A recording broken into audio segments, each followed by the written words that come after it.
Layang-layang memang hanya selembar kertas biasa, tetapi di balik itu tersimpan banyak filosofi yang mengiringi kehadiran layang-layang itu sendiri. Tak heran bila layang-layang populer dan menjadi permainan andalan anak di zamannya. Dan Bapak Asep, sang pemandu dan pengrajin di Museum Layang-Layang, bersedia menerangkan bagaimana sejarah layang-layang di dunia dan di Nusantara.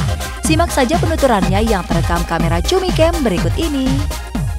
Kalau menurut sejarah, layang-layang itu pertama kali temukan di Cina ya, 2500 tahun sebelum Masehi itu layangan dari Cina.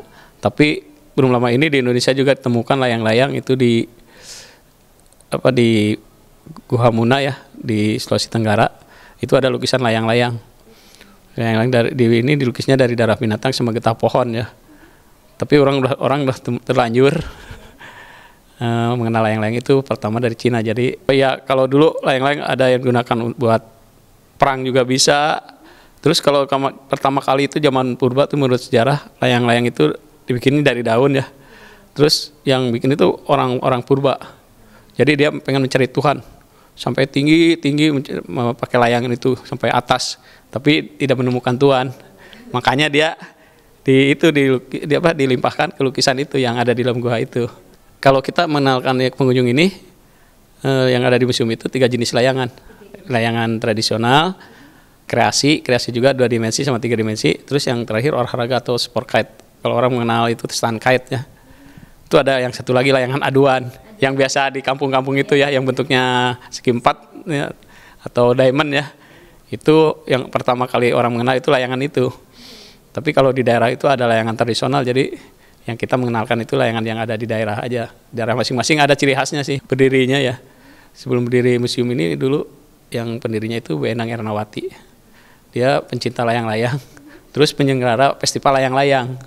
Makanya dari situ dia kalau tiap ngadain festival di Jakarta atau di mana gitu, itu yang dari daerah itu diundang.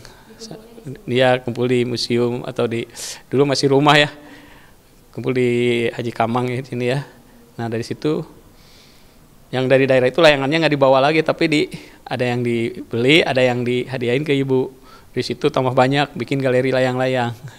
Ya dari galeri layang-layang tambah banyak lagi, maka berilah Museum Layang-Layang.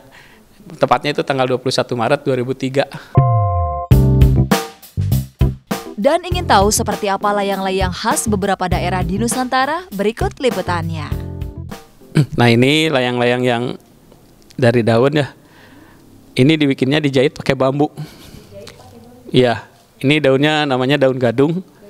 Ya berasal dari Sulawesi Tenggara. Kalau udah jadi ini nama layangannya Kagati. Hasil jadinya ini yang ada di dinding nih tuh. Ya, yang udah jadi 2 nih. Yang di atas tuh berasal dari Bali ya. Daun lontar. Terus dari daun dadap dari Banyuwangi. Terus kalau itu dari pohon pisang, gedebog pisang ya. Itu namanya goang dari Pulau Sumbawa, dari suku Sasak dari suku Sasak Lombok ya.